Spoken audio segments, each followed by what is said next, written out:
السلام علیکم ورحمۃ اللہ وبرکاتہ۔ آج 3 رمضان ہے، الحمدللہ رب العالمین، اور اللہ کریم نے ہمیں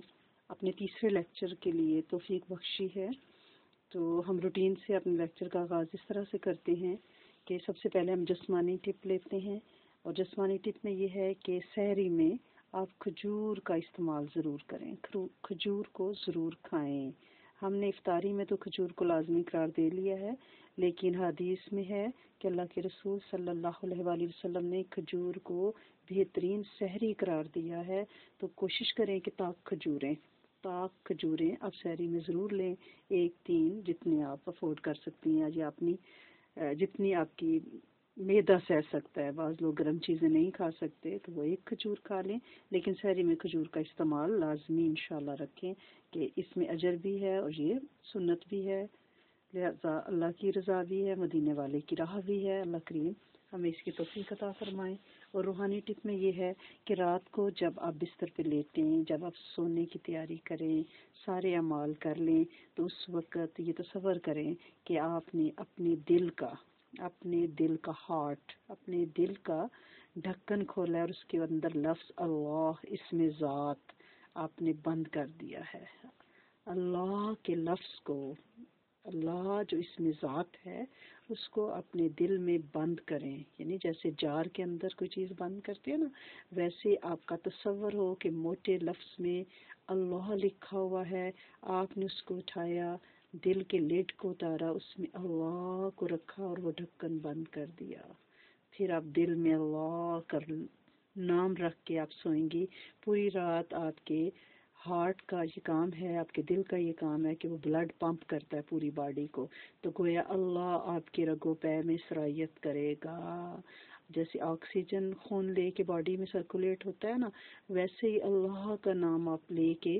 سوئے ہیں۔ اور یہ بھی سوچیں کہ نیند آدھی موت ہے، بلکہ نیند جو ہے وہ موت کی بہن ہے، اور اگر خدا نخواستہ ہم نہیں بھی اٹھ پائے تو کم از کم آخری جو چیز ہم نے اپنے دل میں سجائی ہے وہ اللہ کا اسم ذات، اللہ کا نام ہے۔ تو اس ٹپ کو آپ رکھیں، اللہ کریم انشاءاللہ اس کی برکت سے خاتمہ بالخیر بھی دیں گے، اچھی پرسکون نیند بھی دیں گے، اور انشاءاللہ آپ کا ذکر اور فکر پہ دل آئے گا، اور اللہ پاک رات کو آپ کی جبین کو سجدوں سے آشنائی بھی دیں گے۔ وہ جو آدھی راتوں میں 1 to 1 ملاقاتیں ہیں نا اللہ کے ساتھ، اس کی توفیق انشاءاللہ اس ٹپ کی وجہ سے آپ کو عطا ہوگی، اللہ کی رحمت سے۔ اور کچن کے ٹپ میں یہ ہے کہ پکوڑوں میں جب آپ پکوڑے بنائیں تو اس میں ایگ وائٹ، انڈے کی سفیدی ضرور ایڈ کر لیں، اس سے پکوڑے فلفی کرسپی بنیں گے۔ تو وہ کہتے ہیں نا کہ روزے تو اللہ نے فرض کیے ہیں، یہ پکوڑے کس نے فرض کر دیے ہیں؟ کیونکہ ہمارے گھروں میں پکوڑوں کو لازمی افطاری کا حصہ سمجھا جاتا ہے کہ کسی نہ کسی صورت ہم نے وہ تیل اپنی فیملی کو 1 گیلن ضرور رمضان میں پلانا ہوتا ہے فرائنگ صورت میں۔ تو کوشش کریں ہیلدی کھائیں، فروٹ چاٹ، دہی بڑے، لیکن پھر بھی اگر 1 آدھ پکوڑا کھانا ہے تو اس میں آپ اگر ایگ وائٹ ڈال لیں گی یا تھوڑا سا یوگرٹ ڈال لیں گی، 1 چمچ دہی اور انڈے کی سفیدی، تو بہت اچھا انشاءاللہ مزیدار پکوڑا بنے گا، لیکن 1 یا 3 کھائیں، اس سے زیادہ نہیں، اور چھوٹے سائز کے۔ تو ذکر آفٹر ڈے کے لیے یہ ہے کہ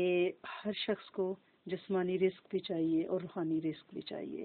اس کائنات میں اگر سروائیو کرنا ہے تو یہ دونوں رزق ضروری ہیں، اور یہ رزق آئیں گے کہاں سے؟ رزاق سے، جو روزی دینے والا ہے۔ زمین کی کوئی کاوش ہمارا لکھا ہوا رزق بڑھا نہیں سکتی۔ اگر زمین کی کاوشوں سے، انسانوں کی کوششوں سے رزق بڑھ سکتا تو سب سے زیادہ میرا خیال ہے رزق اسے ملتا جو سڑک کے کنارے تپتی دھوپ میں پتھر توڑ رہا ہے۔ اس سے زیادہ محنت کون کرتا ہے؟ اس مزدور سے زیادہ محنت کس نے کی ہے؟ تو پھر سب سے زیادہ رزق تو اس کو ملنا چاہیے تھا نا، اگر محنت پہ رزق ملتا، اور اگر عقل پہ رزق ملتا، عقل و دانش پہ رزق ملتا، تو آج کئی ڈگریاں گلے میں لٹکا کے بے روزگار لوگ، معاشی بدحالی کا شکار بچے نہ پھر رہے ہوتے۔ رزق کا تعلق نہ صلاحیت سے ہے، نہ قابلیت سے ہے، نہ آپ کی عقل و دانش سے ہے، نہ آپ کی محنت سے ہے۔ یہ پیدائش کے ساتھ اللہ کریم نے ہر فرد کے لیے لکھ دیا ہے، اور ہم لکھے ہوئے کے لیے اپنی ساری کوششیں صرف کر رہے ہیں، اور جو جہاں کوششیں کرنی ہے آخرت کو بنانے کے لیے اس کو ہم بھول چکے ہیں. ہم نے رانگ ڈائریکشن پہ اپنی کوششیں لگا دیں، ہم نے رانگ نمبر پہ ڈائل کرنا شروع کر دیا. آپ یہ دیکھیں کہ اگر آپ ہائی وے پہ گاڑی چلا رہے ہیں اور آپ کی گاڑی، آپ کو پتہ چلتا ہے، آپ کا GPS آپ کو بتاتا ہے یا آپ کا گوگل میپ آپ کو بتاتا ہے کہ آپ رانگ جا رہے ہیں، تو آپ فوراً کوئی ایگزٹ لیں گے اور اپنے صحیح روٹ کو اختیار کریں گے. جبکہ ہمیں پتہ ہے کہ ہمارے GPS میں جنت الفردوس نہیں ڈلا ہوا، ہم غلط راہوں پہ جا رہے ہیں، ہم دنیا کے پیچھے بھاگ رہے ہیں. ہمیں دنیا کے لیے نہیں، ہمیں دنیا سے زیادہ معتبر جگہ آخرت کے لیے کوشش کرنی ہے. اور اس کا طریقہ کیا ہے کہ جب بھی آپ رزق طلب کریں تو آپ اللہ کریم سے جسمانی اور روحانی دونوں رزق مانگا کریں. جسم کا رزق دیکھیں، جسم تو مٹ جانے والا، مر جانے والا. یہ رزق اگر صرف جسم کے لیے ہوگا تو یہ فنا ہے، اس کو بقا ہے نہیں. اگر رزق آخرت کے لیے ہوگا تو زیر زمین جب ہم زمین کی چادر اوڑھ کے سوئیں گے انشاءاللہ تو وہاں ہماری روح تر و تازہ رہے گی. تو لہٰذا جب بھی اللہ پاک سے رزق مانگنا ہے، جسمانی اور روحانی رزق میرے لیے، میری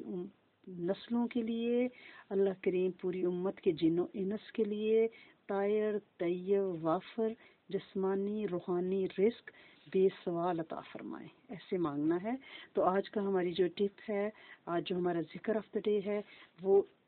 رزق کے حصول کا بہترین عمل ہے. پچھلے کئی سالوں سے اللہ کی رحمت سے جس نے بھی یہ آیت پڑھی ہے، اللہ کریم نے جسمانی اور روحانی رزق کی اس پہ اتنی برسات کی ہے کہ اسے راتوں کو جاگنا نصیب ہوا ہے، اسے روزوں کی کثرت نصیب ہوئے ہے، اسے بہترین اخلاق اللہ پاک نے دیے ہیں، اس سے اولاد کی برکت دی ہے، اس کی نسل میں بہترین جوڑے آئے ہیں، اس کی نسل میں اللہ پاک نے نورانیت، روحانیت اور اپنی وحدانیت کی ساری شعائیں ڈالی ہیں. تو لہٰذا آپ کوشش کریں کہ اس آیت کو رمضان میں اسپیشلی، کیونکہ رمضان میں ہر عمل کا اجر کئی گنا بڑھ جاتا ہے، ہر عمل کی تاثیر کئی گنا بڑھ جاتی ہے. تو اس عمل کو پلیز اب رمضان اور بعد از رمضان بھی اپنی عادت کا حصہ بنائیں. صبح شام کریں تو بہت ہی اچھا ہے، سحری افطاری میں اگر کریں، ورنہ دن میں ایک بار تو اس کو لازمی کریں. اور وہ کیا ہے کہ سورۃ المائدہ کی آیت نمبر 114، سورہ المائدہ اس کی آیت نمبر 114 جو شروع ہوتی ہے اللہم ربنا انزل علینا مائدۃ، ٹھیک ہے، واللہ خیر الرازقین، تو یہ ختم ہوتی ہے. اس آیت کو صبح شام 11 بار بما تسمیہ پڑھیں. اول آخر ہر عمل کے، جو بھی آپ عمل سنیں، اول آخر اس کے طاق درود شریف ضرور پڑھیں، کیونکہ درود شریف دعا کے پر ہیں، دعا کو عرش مولا تک لے جاتے ہیں، ورنہ وہ معلق رہتی ہے. تو آپ کوشش کریں کہ ہر عمل کے شروع میں اور آخر میں طاق درود شریف ضرور پڑھیں. تو یہ جو آیت ہے سورۃ المائدہ کی 114، اس کو ہر دفعہ بسم اللہ الرحمن الرحیم کے ساتھ پڑھیں، 11 بار صبح 11 بار شام پڑھیں. اور جب پڑھ چکیں تو آسمان کی طرف منہ کر کے اگر 3 دفعہ بلو کر دیں، پھونک مار دیں، تو اس کی تاثیر بڑھ جائے گی. نہ بھی کریں تو یہ بہترین دعا ہے رزق کے لیے. اور یہ عمل آپ پکا کریں. اور جن لوگوں کو یہ آیت نہیں آتی وہ قرآن کھولیں، اس کو سامنے رکھ کے یہ عمل کریں. اگر پھر بھی ان کو یہ عمل لمبا لگتا ہے، مجھے پتہ ہے بچے بہت جلدیوں میں ہوتے ہیں اور ان کو جابس ہیں، ان کی سٹڈیز ہے، ان کو بہت کچھ ہے، تو لہٰذا ان کے لیے ایک شارٹ کٹ بھی ہے کہ اللہ پاک کے 2 نام ہیں، یا وہاب یا رزاق. آپ اس کو ذکر آف دا ڈے بنائیں. اگر آپ کو سورۃ المائدہ کی آیت یعنی یاد نہیں ہے ابھی، یا آپ پورا دن جو ذکر کریں تو اتنی لمبی آیت آپ نہیں پڑھ سکتے، تو آپ ایٹ لیسٹ یا وہاب یا رزاق کو کثرت سے آج کے دن میں پڑھیں. تو اللہ کریم آپ کو، آپ کی نسلوں کو، پوری امت کے جن و انس کو جسمانی روحانی رزق سدا بے سوال عطا فرمائے انشاءاللہ، اور خیر کے فیصلے فرمائے. آج کا جو ہمارا ٹاپک تھا، ہم نبی کریم صلی اللہ علیہ وسلم کی ذریت کے بارے میں، اولاد کے بارے میں پڑھ رہے تھے. ہم نے پچھلے 2 جو ہمارے لیکچر تھے الحمدللہ رب العالمین، اس میں ہم نے آپ کی جن اولادوں کا ذکر کیا، اس میں آپ کے 3 بیٹے اور آپ کی 2 بیٹیوں کے بارے میں، 3 بیٹیوں کے بارے میں، حضرت بی بی زینب، حضرت بی بی رقیہ، حضرت بی بی ام کلثوم کا تذکرہ کیا. آج جو ہمارا لیکچر ہے وہ سیدۃ النساء اور حضرت بی بی فاطمہ زہرا بنت محمد صلی اللہ علیہ وآلہ وسلم کے بارے میں ہے، نبی کریم صلی اللہ علیہ وآلہ وسلم کی لاڈلی پیاری چہیتی بیٹی اور جنت کی خواتین کی جنت کی سردار خاتون جنت آپ کا لقب ہے۔ آپ نبی کریم صلی اللہ علیہ وآلہ وسلم کی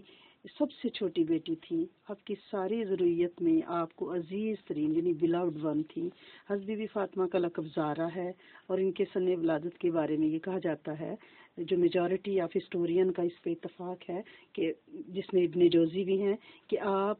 نبی کریم صلی اللہ علیہ وسلم کی بعثت یعنی نبی بننے سے 5 سال پہلے مکہ میں پیدا ہوئی تھی۔ جب مکہ کی تعمیر ہو رہی تھی اس وقت آپ پیدا ہوئی تھی، اور یعنی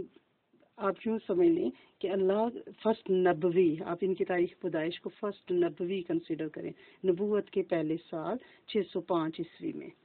تو نبی کریم صلی اللہ علیہ وسلم کی عمر مبارک اس وقت 35 سال تھی، اور حضرت بی بی خدیجہ الکبریٰ رضی اللہ تعالیٰ عنہ کی عمر اس وقت 50 سال تھی جب حضرت بی بی فاطمہ الزہرا پیدا ہوئی ہیں۔ حضرت بی بی فاطمہ الزہرا کی پیدائش کے بارے میں یہ آتا ہے کہ اللہ کے رسول صلی اللہ علیہ وآلہ وسلم نے بہت زیادہ خوشی کا اظہار کیا۔ بی بی خدیجہ الکبریٰ نے بعض روایات میں یہ آتا ہے کہ اللہ کریم نے غیب سے نورانی مخلوقات کو، اور جن میں بی بی سارہ کے بارے میں بھی آتا ہے کہ ان کو بھیجا ان کی ولادت کے وقت بی بی خدیجہ الکبریٰ کی مدد کے لیے۔ مختلف روایات ہیں اس میں۔ بہرحال 2 ہجری کو جب بی بی فاطمہ الزہرا کی عمر 17 سال تھی اور حضرت علی کرم اللہ وجہہ کی عمر 21 سال تھی، تو ان کا عقد یعنی نکاح کر دیا گیا۔ اس سے پہلے حضرت ابوبکر صدیق نے، حضرت عمر فاروق نے پرپوز کیا تھا بی بی فاطمہ الزہرا کو، لیکن اللہ کے رسول صلی اللہ علیہ وآلہ وسلم اللہ کے حکم کا انتظار کر رہے تھے، اور اللہ کے حکم پر یہ رشتہ طے ہوا جب حضرت علی کرم اللہ وجہہ نبی کریم صلی اللہ علیہ وآلہ وسلم کی خدمت اقدس میں حاضر ہوئے، اور آپ نے اپنا مطمع نظر بیان کرنے کی کوشش کی، بلکہ خاموشی اختیار کی۔ تو اللہ کے رسول صلی اللہ علیہ وآلہ وسلم جان گئے کہ آپ کس مقصد کے لیے آئے ہیں، تو آپ نے فرمایا کہ علی کیا تمہارے پاس دنیا کا کوئی مال و متاع بھی ہے؟ تو حضرت علی کرم اللہ وجہہ نے بتایا کہ میرے پاس ایک زرہ ہے جسے میں جنگ کے لیے استعمال کرتا ہوں۔ تو اللہ کے رسول صلی اللہ علیہ وآلہ وسلم نے فرمایا کہ گھوڑا تو آپ رہنے دیں، جو آپ کے پاس ایک گھوڑے کی ملکیت ہے، اور زرہ جو ہے، کیونکہ گھوڑا جو ہے وہ مرد کے لیے ضروری ہے، آپ زرہ کو فروخت کر دیں۔ تو یہ زرہ حضرت عثمان بن عفان نے 480 درہم میں خرید لی، اور حضرت علی نے وہ تمام رقم یعنی 480 درہم نبی کریم صلی اللہ علیہ وآلہ وسلم کی خدمت میں پیش کیے۔ تو اس سے پہلے بی بی خدیجہ تو وصال کر چکی تھی جب حضرت بی بی فاطمہ الزہرا کی عمر صرف 5 سال تھی۔ تو اس کے بعد حضرت بی بی سودا نے، حضرت بی بی ام سلمہ نے آپ کی تربیت کی تھی۔ آپ کی جو دوسری والدائیں ہیں نبی کریم صلی اللہ علیہ وسلم کی جو دوسری ازواج ہیں، حضرت بی بی خدیجہ الکبریٰ کے بعد کی، حضرت بی بی خدیجہ الکبریٰ کے ساتھ جتنا عرصہ نبی کریم صلی اللہ علیہ وسلم کی شادی رہی، یعنی حضرت بی بی خدیجہ الکبریٰ کے انتقال تک آپ نے کسی اور زوجہ سے نکاح نہیں فرمایا، لیکن جب حضرت بی بی خدیجہ الکبریٰ انتقال فرما گئی 10 نبوی میں، جس کو عام الحزن یعنی غم کا سال کہا جاتا ہے، اسی سال حضرت ابو طالب بھی جو حضرت علی کرم اللہ وجہہ کے والد ہیں وہ بھی وفات پائے۔ اور اس کو انسیڈنٹ کو آپ دیکھیں کہ بی بی فاطمہ الزہرا کی والدہ اور حضرت علی کرم اللہ وجہہ کے والد دونوں ایک ہی سال میں 10 نبوی میں انتقال فرما گئے تھے۔ تو بہرحال نبی کریم صلی اللہ علیہ وآلہ وسلم کے سامنے جب آپ نے اپنی زرہ پیش کی، تو یہاں پہ ایک چیز جس کو میں ضرور مینشن کرنا چاہوں گی وہ یہ ہے کہ ہمارے لیے مسلمانوں کے لیے حضرت بی بی فاطمہ الزہرا اور حضرت علی کرم اللہ وجہہ کا نکاح ایک ایسا نکاح ہے، ایک ایسا مثالی نکاح ہے، ایک ایسا ڈیٹیلڈ سرٹیفائڈ نکاح ہے جس کی ڈیٹیل بھی موجود ہے، ہسٹری اس بارے میں خاموش نہیں ہے، ہمیں اس کی ڈیٹیل بھی پتہ ہے، اسی کے مطابق ہم نے اپنے بچوں کی شادیاں کرنی ہیں۔ آج ہم یہ سمجھتے ہیں کہ پوچھا جاتا ہے کہ مسنون شادی کیا ہے، کیسے بچوں کی شادیاں کی جائیں، تو جو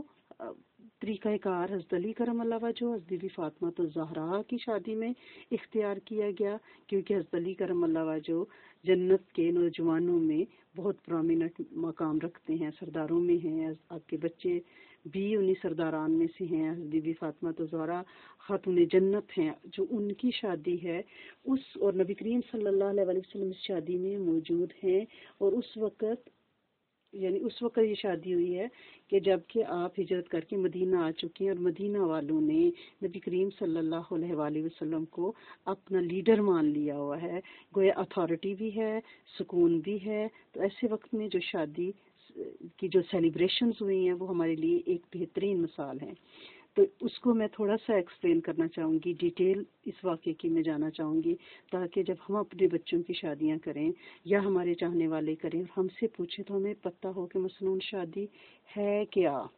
اور ہم اس شادی کو کوٹ کر سکیں اور اپنے مطمع نظر کو دوسروں تک ویلڈ اور سرٹیفائڈ طریقے سے پہنچا سکیں۔ تو شادی کے بارے میں ایک چیز سدا ذہن میں رکھیے گا کہ شادی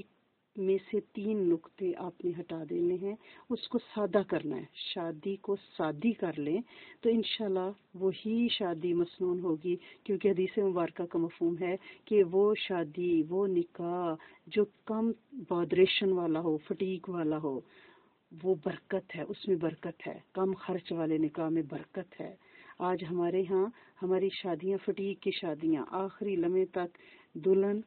پارلرز میں رول رہی ہے، شاپنگ سے رول رہی ہے، ویڈنگ سوٹ کی خریداریاں، اس کی ڈیزائننگ سال پہلے شروع ہو جاتی ہے، ہال کی بکنگ، یعنی پورا خاندان ایسے رول جاتا ہے، جوتے ٹوٹ جاتے ہیں کہ یہ کیا ہو رہا ہے کہ شادی کی تیاریاں ہو رہی ہیں۔ گویا وہ شادی جو فٹیگ والی ہوگی وہ برکت والی نہیں ہو سکتی۔ شادی کو سادہ رکھیں، اس کے اوپر سے 3 نقطے آپ ہٹا دیں، بس آپ کی شادی انشاءاللہ مسنون ہوگی، کم خرچ ہوگی، اور اللہ کریم ایسی سادہ شادی میں سے ولی نسلیں عطا فرمائیں گے اپنی رحمت سے۔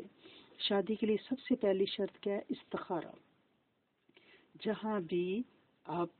یعنی پرپوز کریں اس سے پہلے آپ نے اپنے ذہن میں ایک چیز رکھنی ہے، جب آپ کسی بھی بچی یا بچے کا انتخاب کر رہی ہیں تو آپ نے اس میں تقوی کو اپنی پریورٹی دینا ہے۔ حدیث مبارکہ کا مفہوم ہے کہ مومن جو ہے وہ تقوی کو دیکھتا ہے، عیسائی جو ہے شکل و صورت کو دیکھتا ہے، یہودی جو ہے وہ مال کو دیکھتا ہے، اور مومن کیا دیکھتا ہے جب رشتہ دیکھنے جاتا ہے؟ وہ نہ یہ دیکھتا ہے کہ وہ خوبصورت ہو بچی، پریورٹی نہیں ہے نا، وہ تو بہت اچھا ہے لیکن پریورٹی نہیں ہے، وہ اس کے مطمع نظر نہیں ہے۔ ہاں، کیا مطمع نظر ہے؟ اس کا تقوی، اس کا اللہ سے ڈر، کہ کتنا ان کے نماز روزے کس خاندان میں پابندی کی جاتی ہے، اسلامی حدوں کو کتنا مانا اور سوچا جاتا ہے، کتنی اہمیت دی جاتی ہے۔ اور شادی کارڈ پر بھی آپ کوشش کریں کم خرچ کریں، سفید پلین کارڈ بنائیں، تاکہ وہ ضائع ہو جاتا ہے، گاربیج ہو جاتا ہے۔ آپ کیوں اس میں اتنا پیسہ لگاتی ہیں؟ آپ کا کیا خیال ہے کہ وہ بڑی ٹور بن جاتی ہے کہ ہم نے بڑا مہنگا کارڈ بنوایا ہوا ہے، بڑا خوبصورت کارڈ بنوایا ہوا ہے؟ خوبصورت کارڈ سے فرق نہیں پڑتا، جو 2 لوگوں کا نکاح ہو رہا ہے ان کے من خوبصورت ہونے چاہیے، ان کے دلوں میں اللہ کا خوف ہونا چاہیے، متقی دل ہونے چاہیے۔ کارڈ سے کوئی فرق نہیں پڑے گا۔ اور کوشش کریں کہ جب بھی آپ رشتہ کرنے لگیں تو استخارہ کریں، پرپوز کرنے سے پہلے استخارہ کریں، اور یا لطیف و یا ودود کپل کے لیے ضرور پڑھیں۔ یہ 2 نام ایسے ہیں جو نسلوں میں محبتیں اور جوڑ پیدا کرتے ہیں، توڑ سے بچا دیتے ہیں۔ اور دولہا دلہن کے لیے بھی لازمی ہے کہ وہ حاجت کے نفل پڑھیں، باوضو ویڈنگ ڈریس پہنیں، اور مسلسل دونوں یعنی بچی اور بچہ یا لطیف ہو یا ودودوں کا ورد کرتے رہیں۔ اور مرد کے لیے بہت لازمی ہے کہ مرد ریشم نہیں پہنتا، سونا نہیں پہنتا۔ اگر جو مرد اس دنیا میں ریشم پہن لے گا، سلک استعمال کرے گا، گولڈ، اللہ کریم اسے جنت میں ان دونوں نعمتوں سے محروم رکھیں گے۔ کیا یہ قیمت بہت زیادہ نہیں ہے کہ ہم اس دنیا کی چند روزہ زندگی کے لیے ایک انگوٹھی پہن لیں، اور آخرت کے وہ سارے گہنے جو مرد کا زیور ہوں گے، جنت کے گہنے کیا گہنے ہوں گے، وہ اس سے محروم ہو جائے؟ یا یہاں ایک سلک کی شیروانی یا شرٹ پہن کے، کرتا پہن کے، آخرت کی وہ سلک، جنت کی سلک سے محروم ہو جائے، ابدی زندگی کی ابدی نعمتوں سے محروم ہو جائے، تو یہ بہت بڑی قیمت ہے۔ تو لہٰذا اس کو سوچنا ہے، مرد کے لیے یہ دونوں چیزیں دنیا میں منع ہے۔ اور کوشش کریں کہ نکاح فرائیڈے کو رکھیں، جمعہ کا بابرکت دن ہے، اکثر صحابہ کے نکاح جمعے کو ہوئے ہیں، اور مسجد میں مسنون نکاح کریں۔ شادی کے لیے مسجد کا انتخاب کریں، کیونکہ جب آپ کے بچے کا نکاح مسجد میں ہوگا، فرض نماز کے بعد ہوگا، فرض نماز کے بعد ویسے ہی دعا کی قبولیت کا وعدہ ہے، پھر فرض نماز ہی نہیں ہے، وینیو مسجد ہے اور سارے باوضو لوگ بیٹھے ہوئے ہیں، ایسی حالت میں وہ نکاح کیسے برکت والا نہیں ہوگا، کیسے اس میں دراڑیں پڑیں گی، کیسے اس میں علیحدگیاں ہو جائیں گی۔ اور کوشش کریں کہ نکاح کے وقت جہاں دنیا کی ہم اتنی رسمیں کرتے ہیں، جبکہ بی بی فاطمہ تو زہرا حضرت علی کرم اللہ وجہہ کے ہم نکاح کو دیکھتے ہیں تو ان کے اوپر چھہارے منتشر کیے گئے۔ ہمارے ہاں آج کل ان کی جگہ، چھہاروں کی جگہ چاکلیٹ نے، ٹافیوں نے لے لی ہے۔ میں منع نہیں کرتی، لیکن کم از کم چھہاروں کو سنت کے طور پر بچوں کے اوپر نچھاور منتشر ضرور کریں، ان کو بانٹیں۔ چھہارے بانٹنا مسنون عمل ہے شادی میں، یہ بی بی فاطمہ الزہرا اور حضرت علی کرم اللہ وجہہ کے نکاح میں یہ عمل دہرایا گیا تھا۔ اور کوشش کریں کہ دلہا اور دلہن کے ملنے سے پہلے آپ سورۃ آل عمران کی آیت نمبر 36 جو ہے، آیت نمبر 36 کون سی ہے؟ اللہم انی اعیذھا بک وذریتھا من الشیطان الرجیم۔ اللہ سونے، اس کا اشکانہ سا ترجمہ ہے کہ اللہ سونے ان کو اور ان کی نسلوں کو شیطان مردود سے بچا لینا۔ اس آیت کو اور چاروں کل پانی پر دم کر کے دونوں دلہا اور دلہن کی پشت اور سینے پر اس کا چھینٹا دیں۔ اور یہ کہاں سے ہمیں اس کا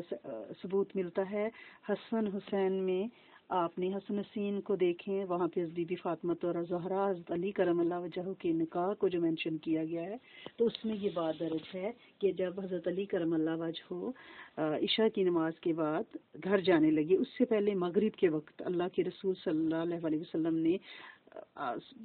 یہ حکم دیا تھا کہ بی بی فاطمہ الزہرا کو ان کے گھر چھوڑ دیا جائے۔ گھر کیا تھا؟ گھر اس وقت حضرت علی کرم اللہ وجہہ کے پاس اپنا کوئی گھر نہیں تھا۔ ہمارے یہاں آج یہ شرط رکھی جاتی ہے کہ لڑکے کا اپنا گھر ہے، وہ کہاں رہے گا؟ ماں باپ کے ساتھ رہے گا۔ کوئی ایسی شرط نہیں تھی۔ خاتون جنت کا نکاح ہو رہا ہے اور خاتون جنت جو ہیں کہاں جا رہی ہیں؟ ایک ایسے گھر میں جو حارثہ بن نعمان نے حضرت علی کو ہدیہ دیا تھا۔ ایک کچا کمرہ تھا جس میں کھجور کی چھت، ٹہنیوں کی چھت تھی اور زمین پر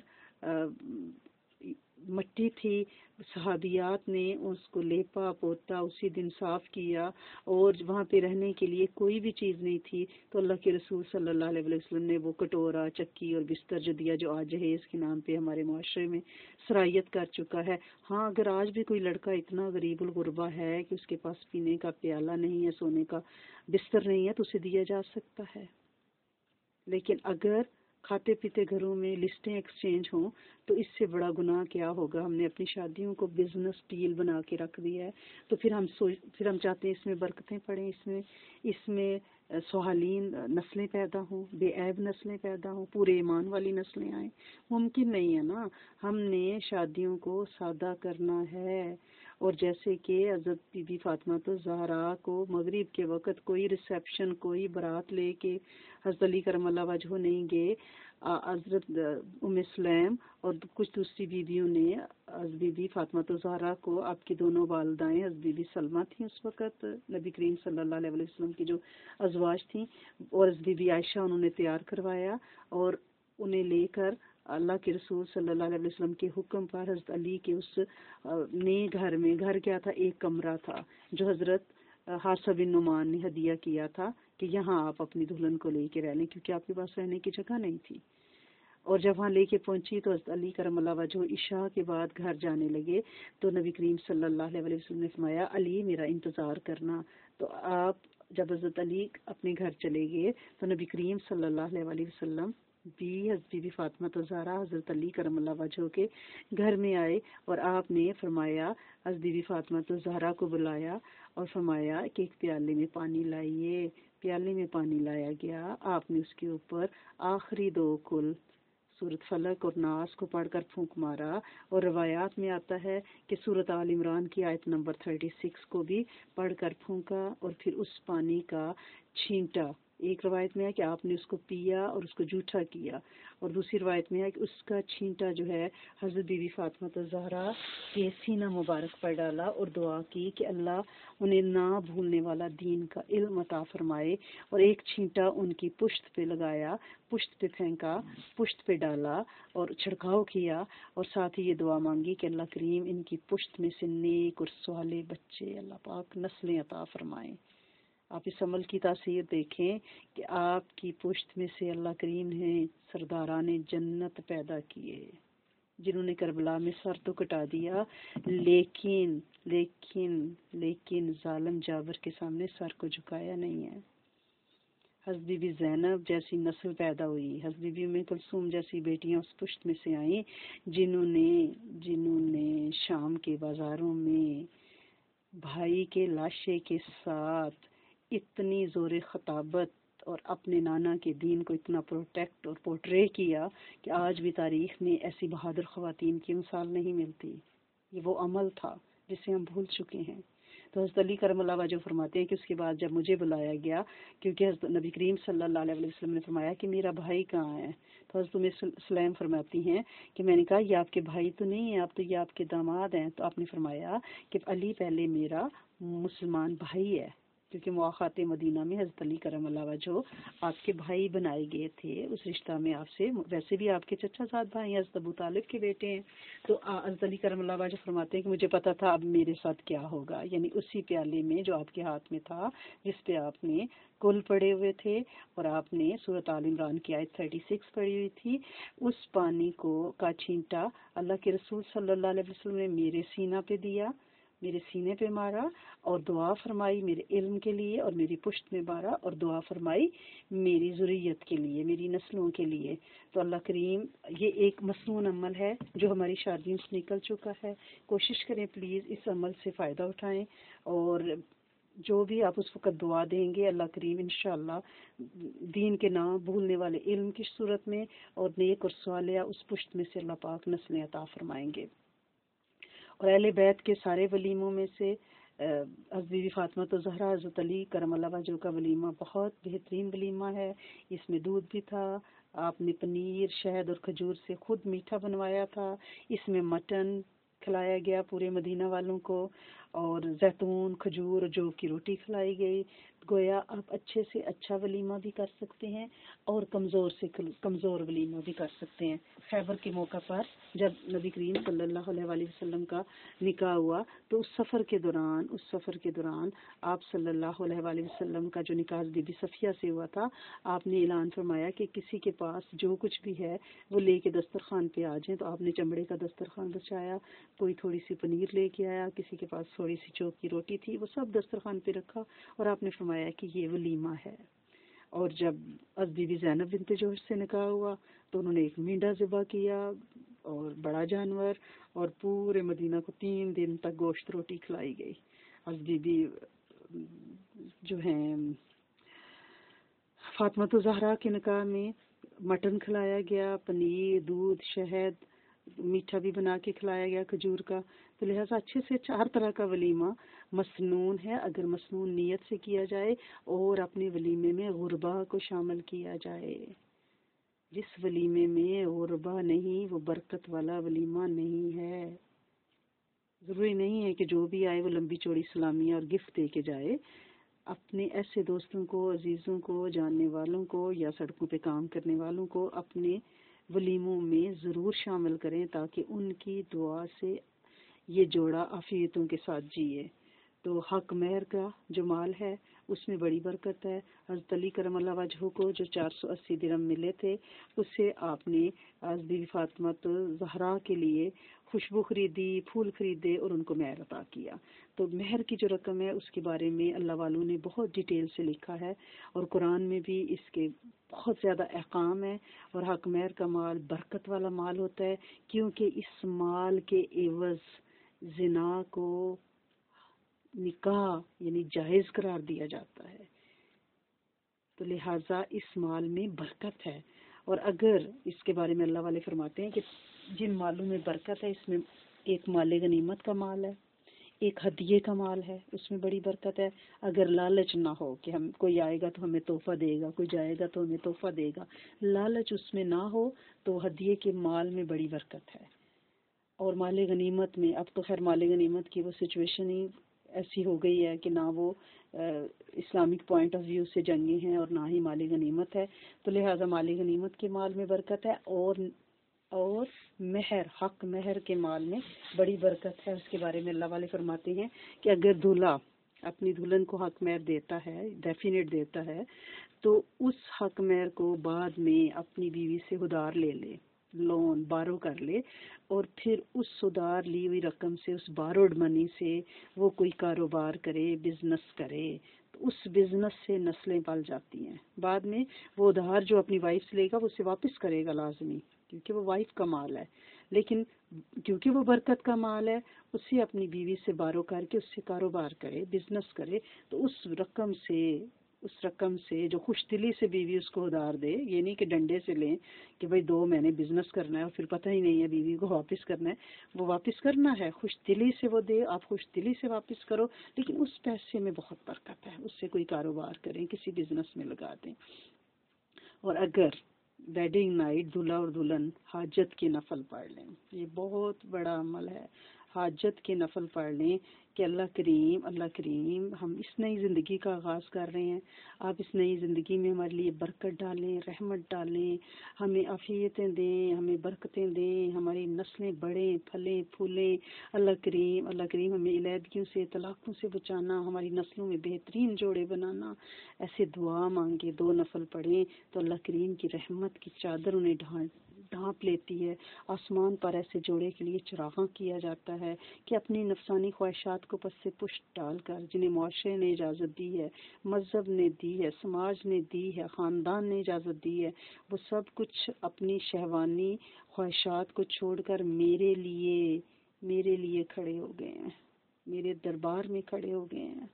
حاجت روائی چاہ رہے ہیں۔ تو اس وقت اللہ کریم اپنی خاص شفقت کی چادر ان پہ تان دیتے ہیں، بلکہ عرش پہ اعلان کر دیا جاتا ہے کہ دیکھیں اس جوڑے کو دیکھیں، فرشتے بھی ان کے لیے دعا کرتے ہیں، ان کی شادی کی خوشیاں مناتے ہیں۔ تو اس عمل کو اپنے بچوں تک کنوے کریں۔ اور دوسرا یہ عمل بھی شادی کے لیے ضروری لازمی ہے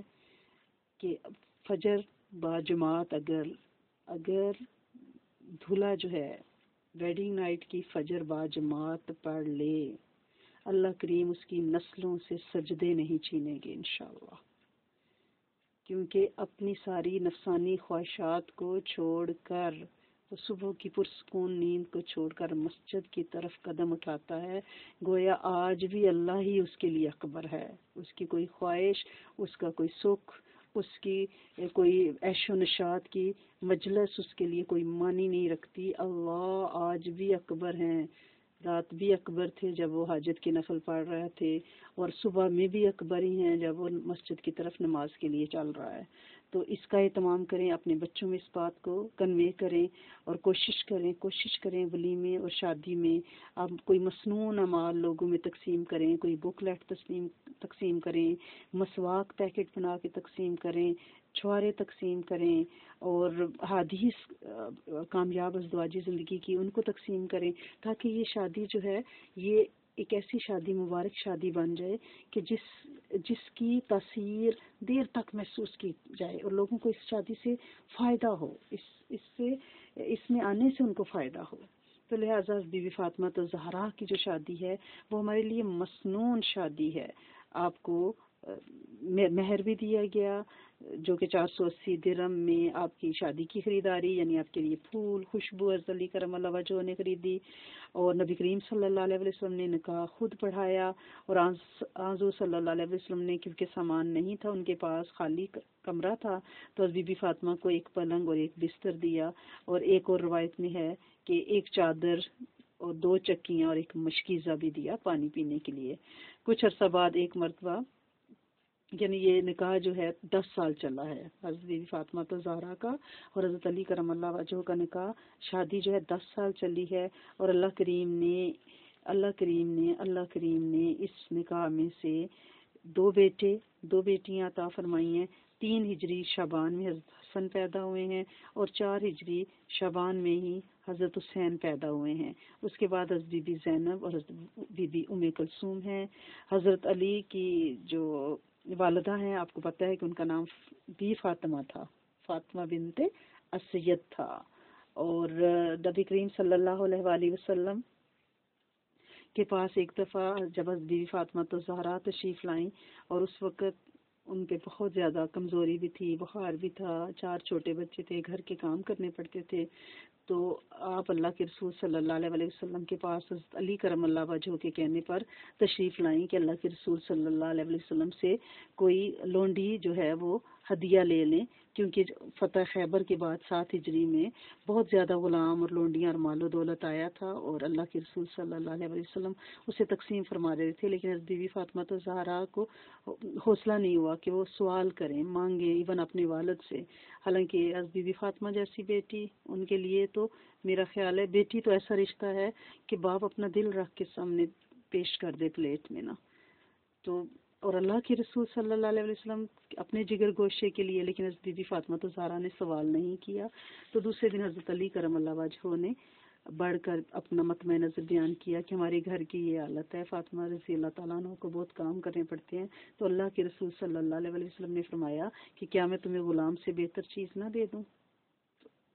آپ نے فرمایا جی۔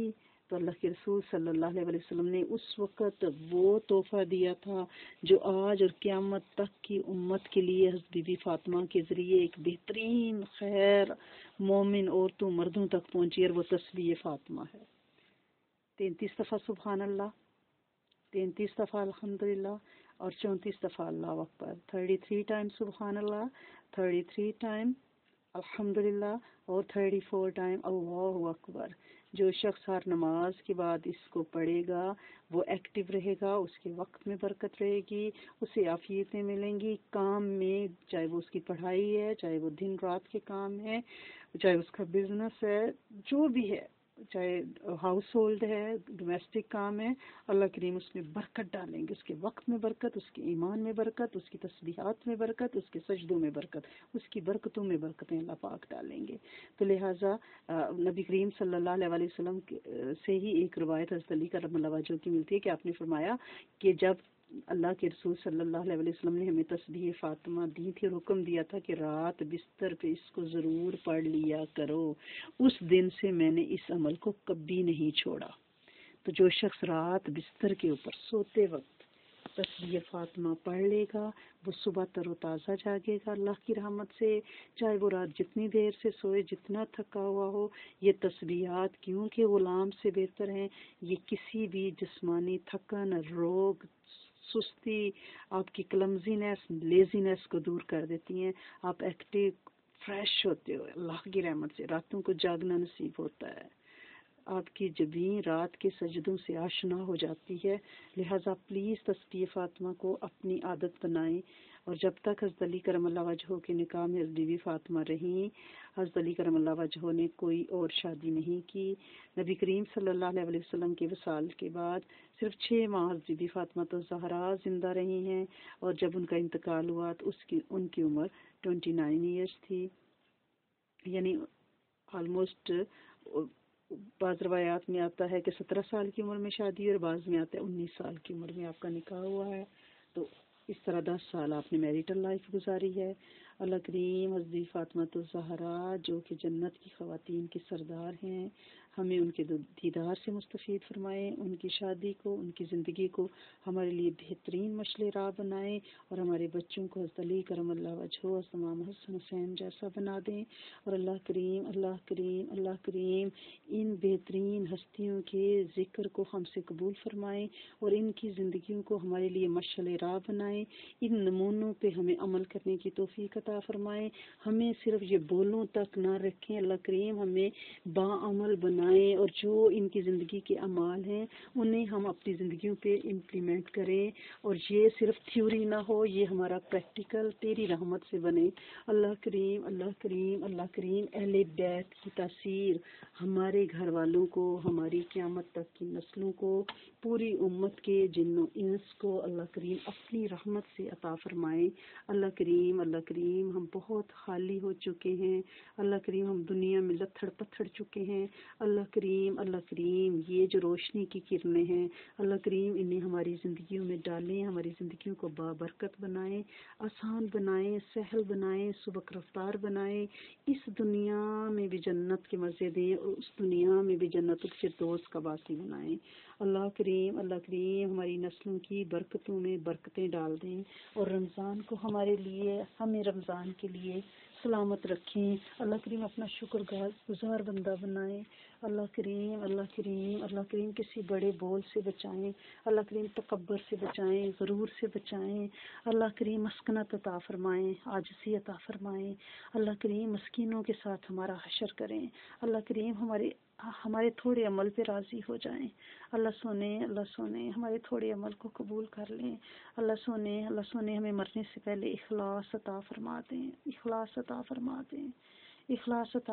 دیں، خاتمہ بالخیر عطا فرما دیں، اللہ کریم پوری امت کو طاہر طیب وافر جسمانی روحانی رزق سدا بے سوال عطا فرمائیں، اللہ کریم ہمارے ہاتھوں کو سدا اوپر والا ہاتھ رکھنا، نیچے والا ہاتھ بننے سے بچا دینا،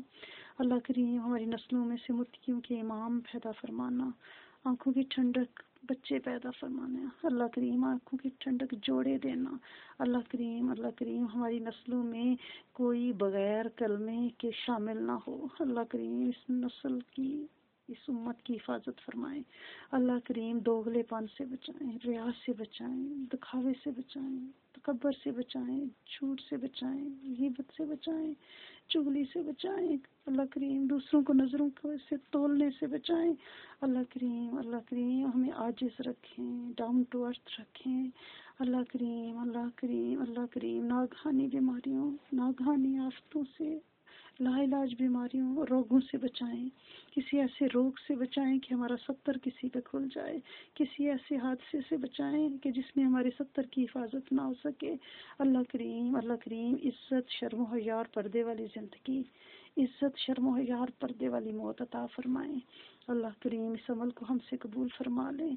ہم ساری وہ خیریں آپ سے طلب کرتے ہیں جو اللہ کے رسول صلی اللہ علیہ وسلم نے چاہیں کہ ان سے بہتر کوئی خیر چاہ نہیں سکتا، ان سارے شرور سے پناہ چاہتے ہیں جن سے آپ صلی اللہ علیہ وآلہ وسلم نے پناہ چاہی کہ ان سے بہتر کوئی پناہ نہیں جا سکتا، اللہ کریم ہم قابل نہیں ہیں، ہمیں قبول فرما لیں، ہمارے پاس صرف زاری ہے، آپ کے پاس سارا زور اور طاقت ہے، اللہ کریم ہماری زاری کو قبول فرمائیں اور اپنے زور سے اس کائنات کے ہر فرد کو رنگ و رنگ کریں، اللہ کریم ہمارے گروپ میں برکت ڈالیں، ہماری کلاسز میں برکت ڈالیں، ہماری نسبتوں میں برکت ڈالیں، اللہ کریم ہماری نسلوں میں برکت ڈالیں، اللہ کریم ہمارے استاذوں پہ رحم فرمائیں، اللہ کریم ان کی نسلوں پہ رحم فرمائیں، اللہ کریم مجاز مقدس کی حفاظت فرمائیں، اللہ کریم ہمارے پیارے پاکستان کی حفاظت فرمائیں، اللہ کریم تمام عالم اسلام کی حفاظت فرمائیں، اپنے گھر بار بار بلائیں، اللہ کریم مقبول سفر عطا فرمائیں، اللہ کریم زندگی کا سفر اللہ کریم خیریتوں عافیتوں کے ساتھ گزرے، اللہ کریم جو مانگا وہ بھی دیں، جو مانگنے سے رہ کے وہ بھی دیں، سدا نسلوں کو بے سوال رکھیں، ربنا تقبل منا انک انت السمیع العلیم وتب علینا انک انت التواب الرحیم نستغفرک ونتوب الیک اللهم ارزقنا طیبا واستعملنا صالحا استودع اللہ دینکم وامانتکم واخواتیم اعمالکم السلام علیکم ورحمۃ اللہ وبرکاتہ۔